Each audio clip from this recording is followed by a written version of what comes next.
नमस्कार आमी मौसुमी और आपनारा देखছেন आमार चैनल मौ संजू गुपू हैपी होम। आज के आपनादेर संगे आमी भाग करे निते एसेछि आमार पुजोते केमन भावे दिनगुलो काटलो सेटारই गल्प। तो प्रथमेই देखतेই পাচ্ছেন এটা হচ্ছে আমাদের বাপের বাড়ির পাড়ার কালী পুজোর অনুষ্ঠান। আর এইখানে আমার ছোট মেয়ে তার বড় দাদাকে মানে আমাদের বড় বাবাকে ভাইফোঁটা করছে। তো চলুন আমার কিভাবে পুজোটা কেটেছে সেটাই আপনাদের সঙ্গে গল্প করে নিই। তো দুর্গাপুজোর ভিডিও তো অনেকেই হয়তো আমার দেখেছিলেন যে আমরা সাউথেরই ঠাকুর দেখেছি, নর্থে খুব একটা এখন আর যাওয়া হয় না, এখন সাউথেরই ঠাকুরগুলো দেখি। যদি আপনারা না দেখে থাকেন আমার ভিডিওটা একবার চ্যানেলে গিয়ে দেখে আসতে পারেন, কেন্দুয়ার ভিডিও আমার এই চ্যানেলের মধ্যেও রয়েছে। তো যাই হোক, তো দুর্গাপুজো তো খুব ভালো করেই মজা করেই আমি আমার হাজব্যান্ড ঠাকুর দেখেছিলাম। আচ্ছা, এইটা হচ্ছে আমার শেষদির ছেলে মানে রাজা, একে আমি আজা মেরা বাচ্চা বলে ডাকি। এই শেষদির ছেলেকেও ফোঁটা দিচ্ছে আমার ছোট মেয়ে। তো যাই হোক, গল্পতে আসা যাক। তা আমরা দুর্গাপুজো তো খুব মজা করেই কাটালাম। আর লক্ষ্মী পুজো যেহেতু আমাদের বাড়িতে কোজাগরি লক্ষ্মী পুজো নেই, তাই কোজাগরি লক্ষ্মী পুজোর দিন বাড়ির মধ্যেই ছিলাম।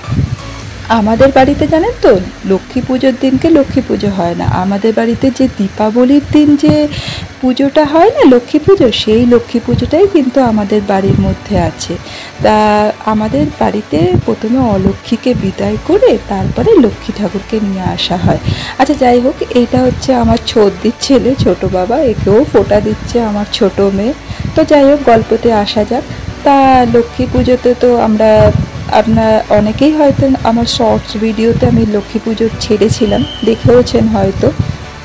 তো লক্ষ্মী পুজোতে আমাদের বাড়িতে অলক্ষ্মী বিদায় করে তারপরে লক্ষ্মী ঠাকুর নিয়ে আসা হয় আর কি।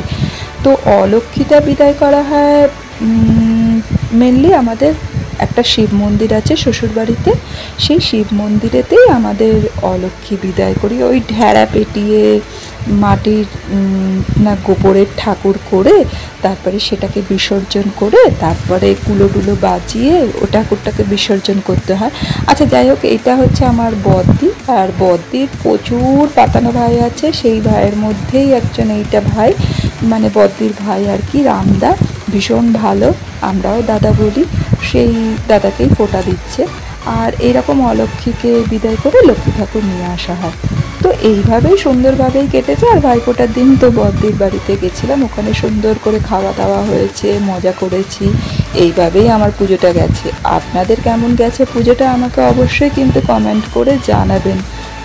আর যদি আমার ভিডিওটা ভালো লেগে থাকে তাহলে একটা লাইক করে দেবেন, পাশে থাকার অনুরোধ রইল।